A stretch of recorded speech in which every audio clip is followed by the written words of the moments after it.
Expansion is going to kick up even further, and that's not per me. It's per Joey McGuire, the head football coach at Texas Tech. This is Locked On Big 12.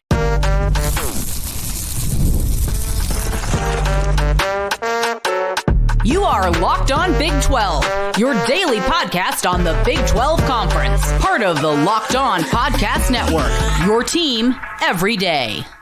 Happy Monday, everybody. Welcome to a crossover edition of Locked On Big 12. And our guest, Cameron Stewart of Locked On Baylor, who gives us more perspective on how expansion is not over. And that sourcing comes from Joey McGuire, who joined 365 Sports and said that realignment is coming. Thanks for making these shows your first listen every single day. Let's not only go through Joey McGuire's thoughts and comments, but also the transfer portal and whether or not it's killing college football. Is it crisis or Christmas? And Kentucky wants to be Baylor really badly and may go after 5-star commits that Alvin Brooks III has in Waco.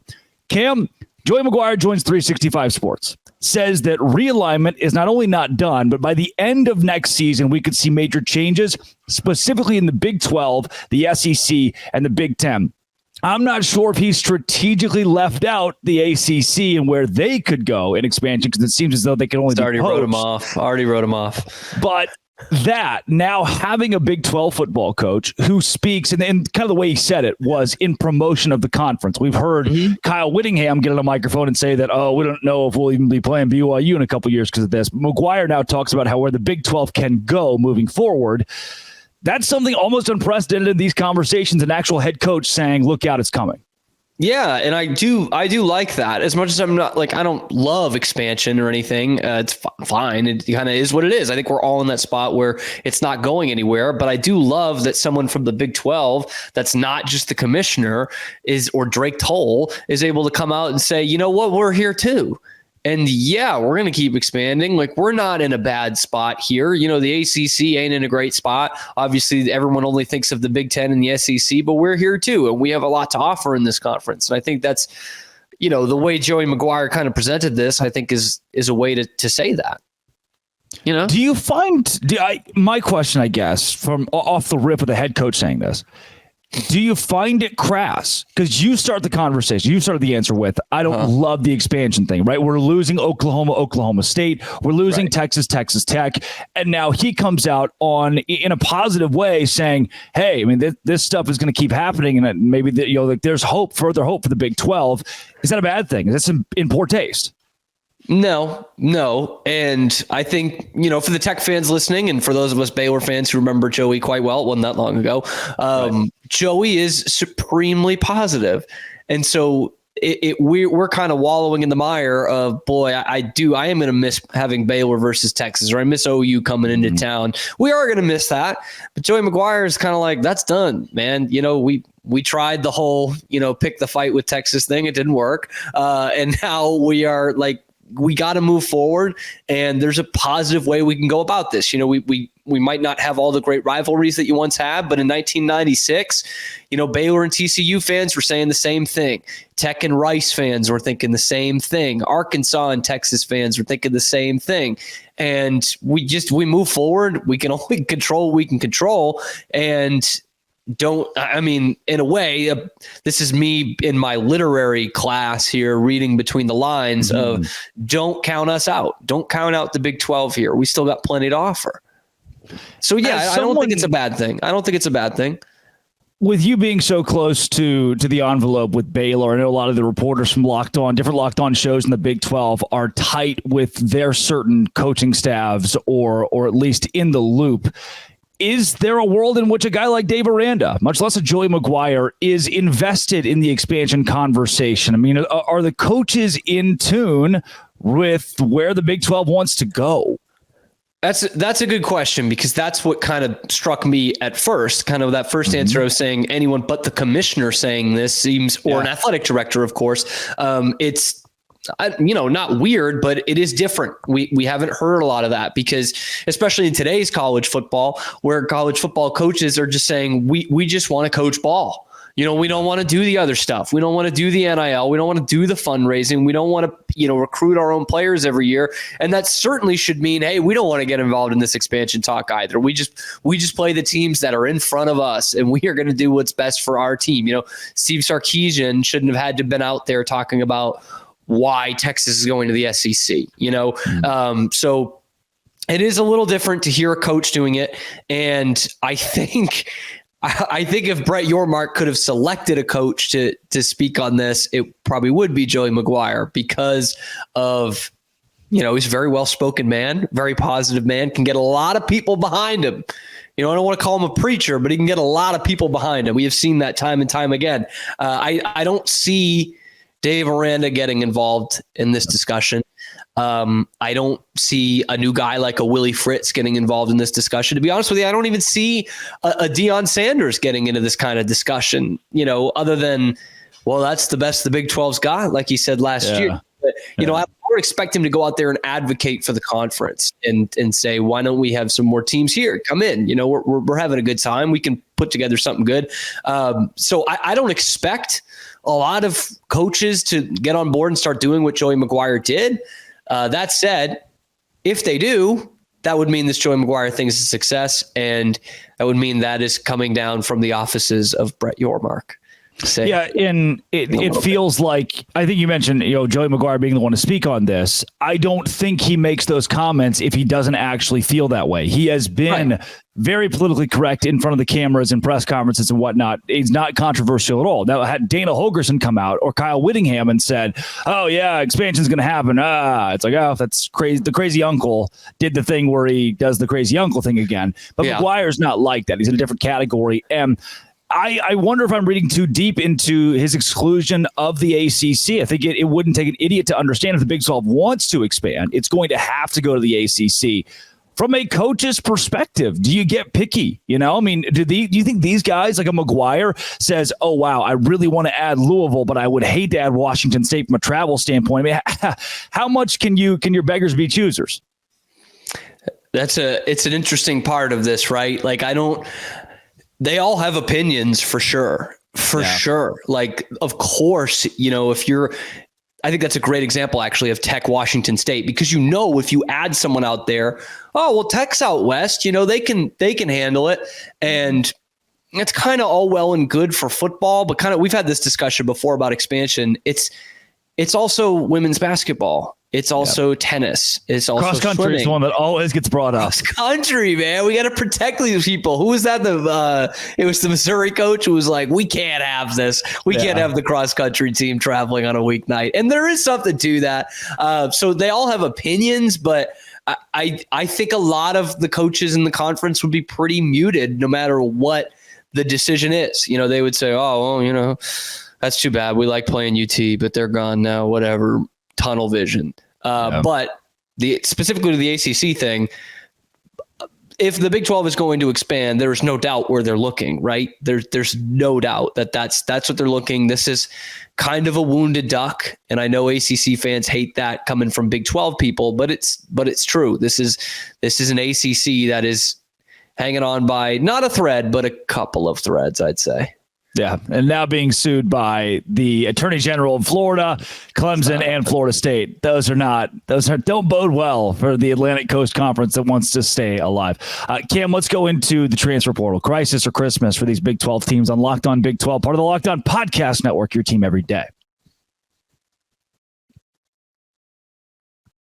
Today's show is brought to you by LinkedIn Talent Solutions. Look, LinkedIn Talent Solutions is where I go every single semester to find a new intern for Locked On Big 12. You likely have seen a lot of active tweets on social media from the Locked On Big 12 accounts, and that's thanks to LinkedIn Talent Solutions. Not just a job board. It helps you hire professionals that you can't hire anywhere else. 70% of LinkedIn users don't visit other leading job sites. So know that at LinkedIn, you're looking in the right place. 86% of small businesses get a qualified candidate within 24 hours. Hire professionals like a professional on LinkedIn. They know what small businesses want, and 2.5 million small businesses use LinkedIn for hiring. Post your job for free at linkedin.com/lockedoncollege. That's linkedin.com/lockedoncollege to post your job for free. Keep in mind, terms and conditions do apply at linkedin.com/lockedoncollege. Transfer portal wise, Cameron Stewart of Locked On Baylor. The Baylor Bears have seen 3 wide receivers go away. The Utah Utes have seen some surprising guys jump in the portal. Colorado has become an absolute portal dumpster fire.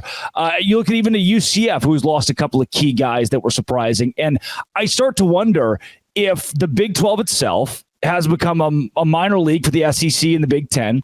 And I wonder even more so, why haven't we seen a lot of commitments in? Like Max Fletcher, the punter for Arkansas, who's going to Cincinnati, is the only guy right now that they've officially locked in. Why haven't we seen more players coming to the Big 12?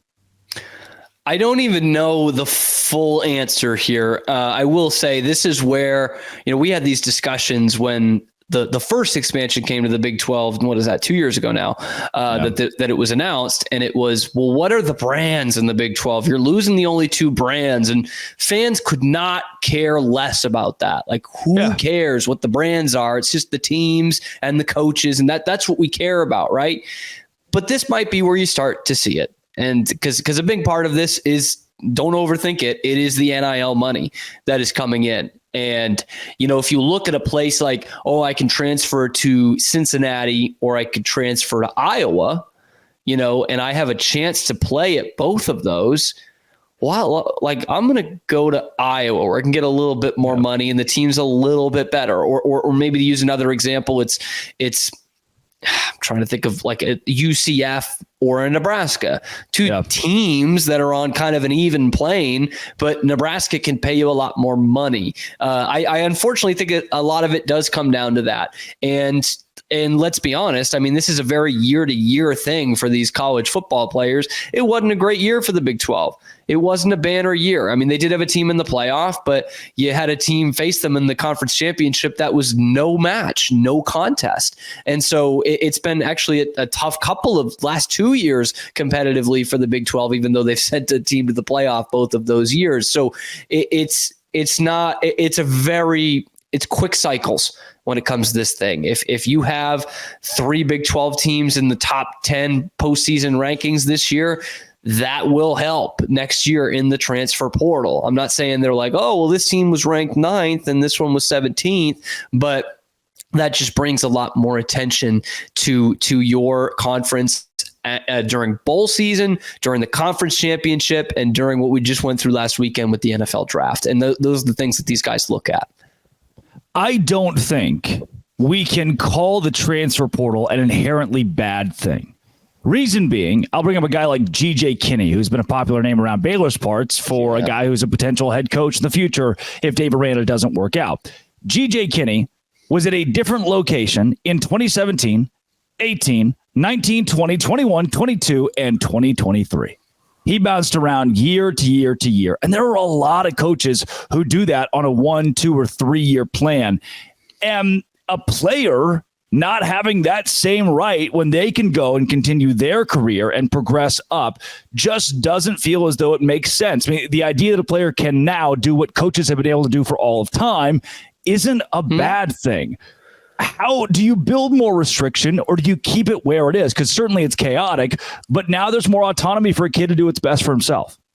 Yeah, that's definitely the end all be all, is that transfer portal and NIL are good for the athletes, and that should be good for everyone in theory, right? The fans, the coaches, the administrators, but there will be pushbacks to all of that. And I think what will happen here, because I would love some sort of restriction, but it's kind of like how I feel about gun control. So you can put that in the SEO of the YouTube title. It's going to get a lot of people going.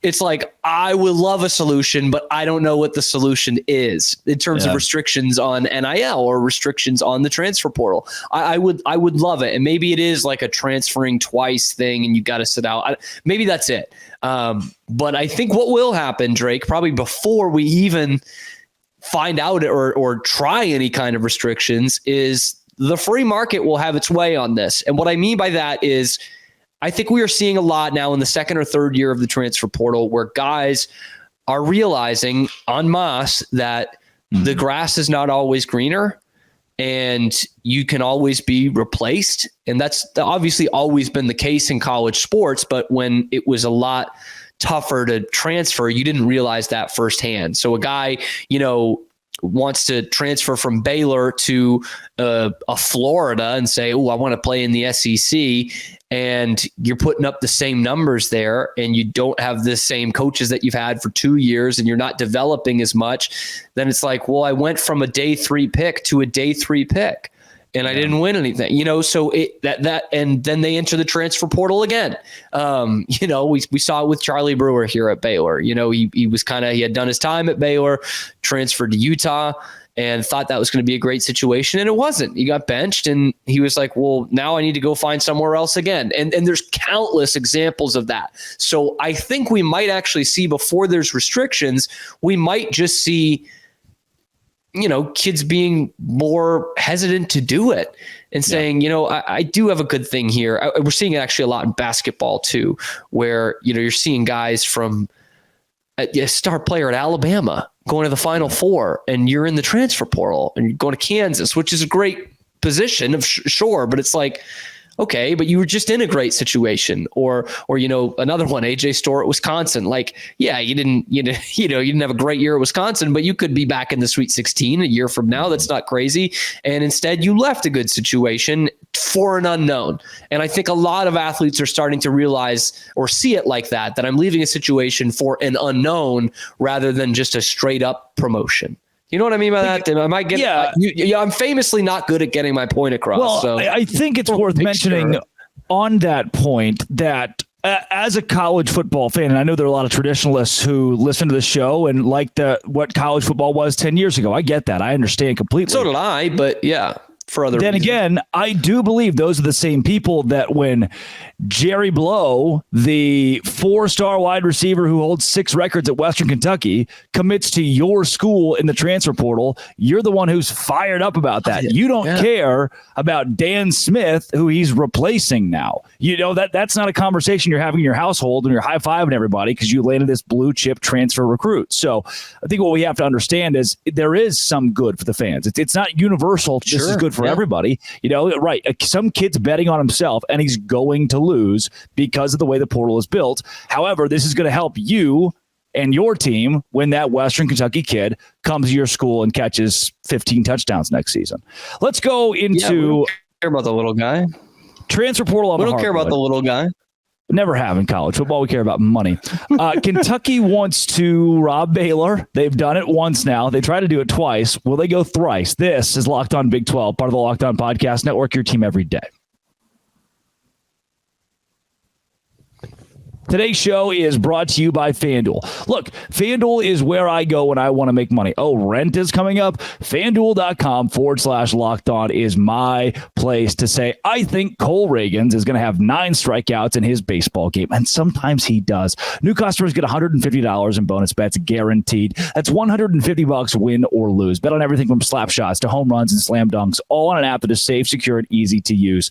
It's playoff time in the NBA and NHL. Baseball's in full swing, and FanDuel is your place to bet on every game. What are you waiting for? Visit FanDuel.com/locked on to make your first bet an automatic win. FanDuel is America's #1 sportsbook. Visit FanDuel.com/locked on today.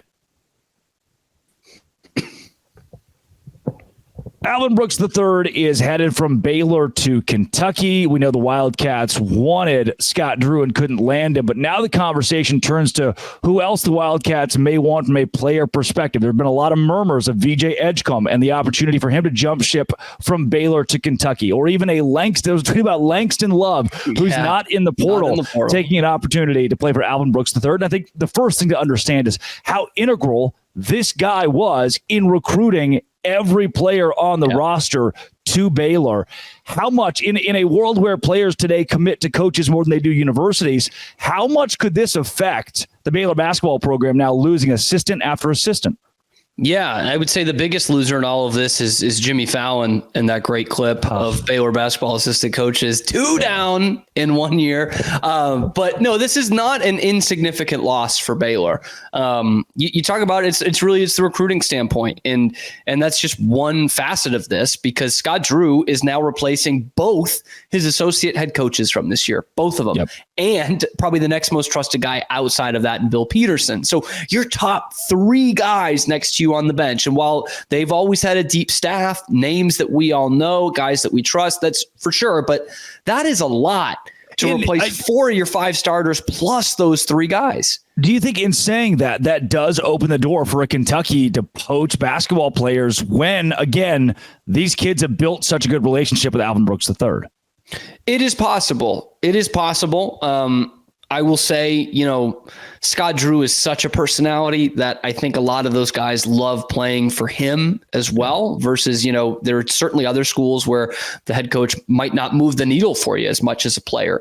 And specifically to your point in the question of, guys committing to coaches more than schools, we're seeing that, I would guess, more than ever. And that is something that certainly is cause for concern in the VJ Edgecombe situation. Number 3 player in the class, most explosive player in the class, picked Baylor over Duke and Kentucky. So he was already looking at Kentucky even when Alvin Brooks was recruiting him to come to Baylor.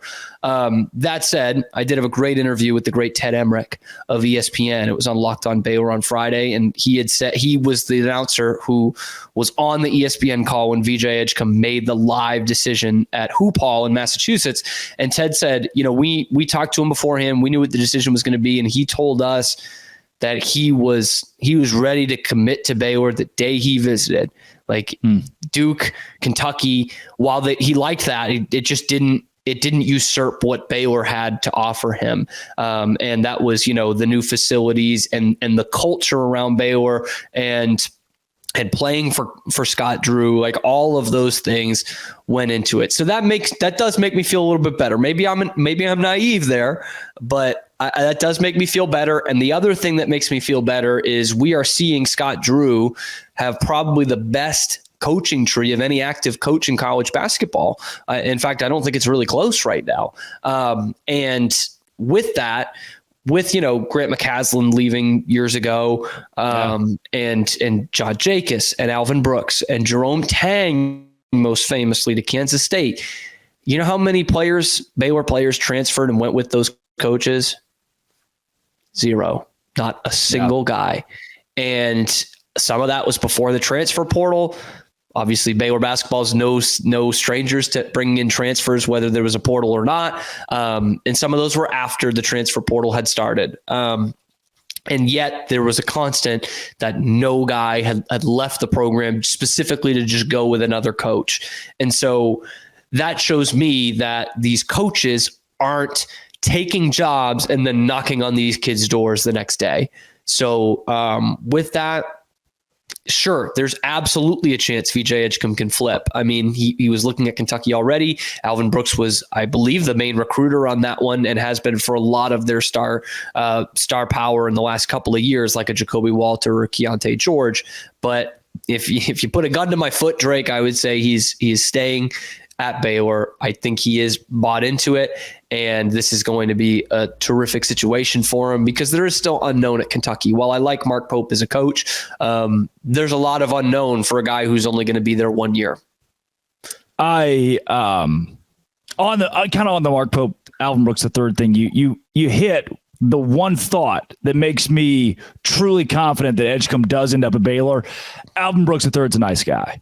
Mark, he really is. Pope, seems the way that they're building the Kentucky program is not in a Kentucky way, almost too much culture. Is it too soft? What's happening there? Alvin Brooks III was great for Baylor. I don't know if he can recruit at a Kentucky because of how cutthroat it is. And he's not a cutthroat guy. And for that reason, I think VJ Edgecombe has a great shot of staying in Waco along with Rob Wright, and they'll like it. Oh. And another thing too is, like a lot of people, myself included, actually, which was naive looking back on it, thought that a lot of BYU guys were going to follow Mark Pope to Lexington. Yeah. And that hasn't happened. Right. And so it's like, well, maybe that's also not Mark Pope's MO as well. He's obviously checking in on these guys who are committed / were committed to Kentucky, but maybe that is part of the greater culture there, that they're like, we're going to build a team. If a player is desperate to come follow us, we'll kick the tires, but we're not going to raid our old programs. Yep. That's Cameron Stewart of Locked On Baylor, Drake Toll of Locked On Big 12. Thanks for making these shows your first listen every single day. Come back tomorrow. We talk more on the transfer portal in both college basketball and football as it ramps up big time this time of year. This has been, it always will be, Locked On. Thanks for making it your first listen every single day. Dose Grande.